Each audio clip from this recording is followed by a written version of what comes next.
அமெரிக்க அதிபர் Donald Trump நம் நாட்டுக்கு 50% வரியை விதித்துள்ளார். இதனால் அமெரிக்கா இந்தியா இடையேயான வர்த்தகத்தில் பெரும் பாதிப்பு ஏற்பட உள்ளது. ட்ரம்பின் வரியால் அமெரிக்காவுக்கு மாற்றாக நம் நாடு சீனாவுடன் கைகோர்த்துள்ளது. ஆனால் உண்மையில் அமெரிக்காவை விட்டுவிட்டு சீனாவுடன் இந்தியா வர்த்தகம் செய்வது அவ்வளவு எளிது கிடையாது. 5 முக்கிய சவால்களும் உள்ளது. அது பற்றிதான் நாம் இப்போது விரிவாக பார்க்க போகிறோம். அமெரிக்க அதிபர் டொனால்ட் ட்ரம்ப் நம் நாட்டுக்கு 50% வரியை விதித்தார். இதனால் நம் நாட்டுக்கும் அமெரிக்காவுக்கும் இடையேயான வர்த்தகம் பெரிய அளவில் சரிவை சந்திக்க உள்ளது. நம் நாட்டிலிருந்து அமெரிக்காவுக்கு பொருட்களை ஏற்றுமதி செய்யும் போது 50% கூடுதல் வரியை செலுத்த வேண்டிய கட்டாயம் உள்ளது. இதனால் அமெரிக்காவில் நம் நாட்டு பொருட்களின் விலை உயரும்.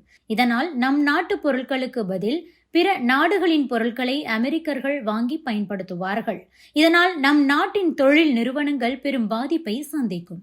அமெரிக்காவின் இந்த அடாவடி வரியால் நம் நாடு பகையை மறந்து சீனாவுடன் கைகோர்த்துள்ளது. பிரதமர் நரேந்திர மோடி நாளை முதல் 2 நாள் பயணமாக சீனா செல்கிறார். சீனாவில் ஷாங்காய் ஒத்துழைப்பு மாநாடு நாளை மற்றும் நாளை மறுநாள் நடைபெற உள்ளது. இதில் ரஷ்ய அதிபர் விளாடிமிர் புட்டின் உள்பட 30 நாடுகளின் தலைவர்கள் பங்கேற்க உள்ளனர். பிரதமர் மோடியும் இந்த மாநாட்டில் பங்கேற்கிறார். அப்போது சீனா இந்தியா இடையேயான வர்த்தகம் உள்பட பல்வேறு அம்சங்கள் பற்றி அந்த நாட்டின் அதிபர் ஜி ஜின்பிங்குடன் விவாதிக்க வாய்ப்புள்ளதாக கூறப்படுகிறது. அமெரிக்காவால் ஏற்படும் வருவாய் இழப்பை சீனாவை வைத்து சரி செய்யும் வகையில் இந்த விவாதம் அமையலாம்.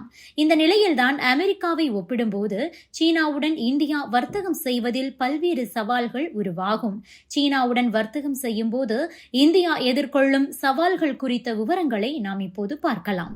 முதல் சவால், அமெரிக்காவுடனான வர்த்தகத்தில் நம் நாடு 40 பில்லியன் அமெரிக்க டாலர் வரை கூடுதலாக வர்த்தகம் செய்தது. அதாவது அமெரிக்காவிலிருந்து நாம் இறக்குமதி செய்வதை விட நம் நாட்டிலிருந்து அமெரிக்காவுக்கு அதிகப்படியான பொருட்கள் ஏற்றுமதியானது. ஆனால் சீனாவை எடுத்துக்கொண்டால் அந்த நாடுதான் நம்மிடம் அதிக வர்த்தகம் செய்கிறது. நம் நாட்டை ஒப்பிடும்போது சீனா நம்மிடம் 100 பில்லியன் அமெரிக்க டாலரை விட கூடுதலாக வர்த்தகம் செய்கிறது. சீனாவுடன் உறவு சீராகும் போது அதன் வர்த்தகம் நம் நாட்டில் இன்னமும் கூட அதிகரிக்கலாம். இது நம் நாட்டுக்கு பாதகமாகவே பார்க்கப்படுகிறது. இரண்டாவது சவால், அமெரிக்காவும் சீனாவும் வல்லரசு நாடுகளாக உள்ளன. இதில் அமெரிக்காவை ஒப்பிடும்போது சீனா உற்பத்தி துறையில் பெரும் வல்லரசாக உள்ளது. கடந்த 25 ஆண்டுகளில் ஒப்பிட முடியாத அளவுக்கு உற்பத்தி திறனை சீனா மேம்படுத்தி உள்ளது.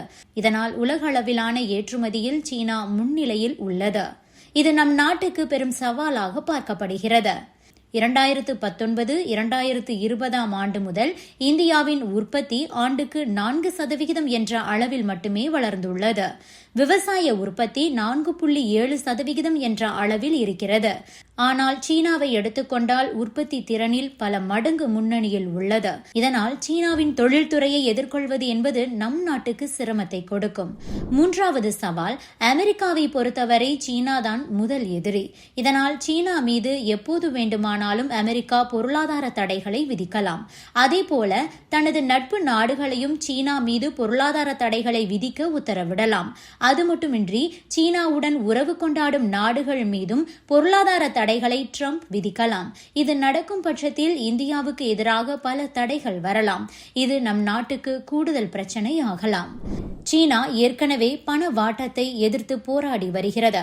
பண வாட்டம் என்பது பண வீக்கத்துக்கு எதிரானது. இரண்டுமே பொருளாதார சிக்கலைத்தான் குறிக்கிறது.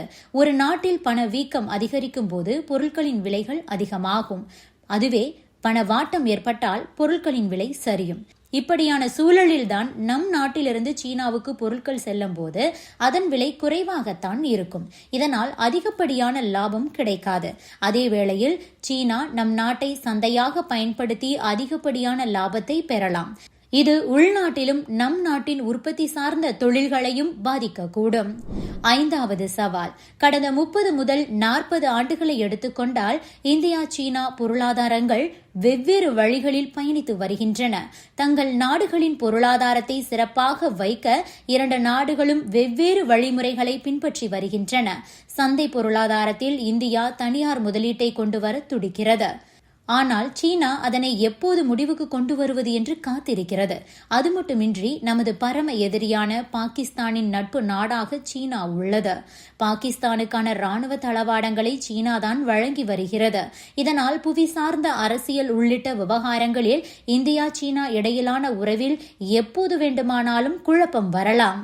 இருப்பினும் நம் நாட்டை எடுத்துக்கொண்டால் தனியார் துறையை வளர்த்து உலகம் முழுவதும் வர்த்தகத்தை அதிகப்படுத்த வேண்டும் என்ற உறுதியில் உள்ளது. இதனால் இந்தியா சீனா இடையேயான உறவை சிறப்பாக உருவாக்கலாம் என்று சொல்வது எளிதானது. ஆனால் அதனை முன்னெடுத்து செல்வது என்பது மிகவும் கடினமான காரியம் என்கிறார்கள் வல்லுநர்கள். Subscribe to One India and never miss an update.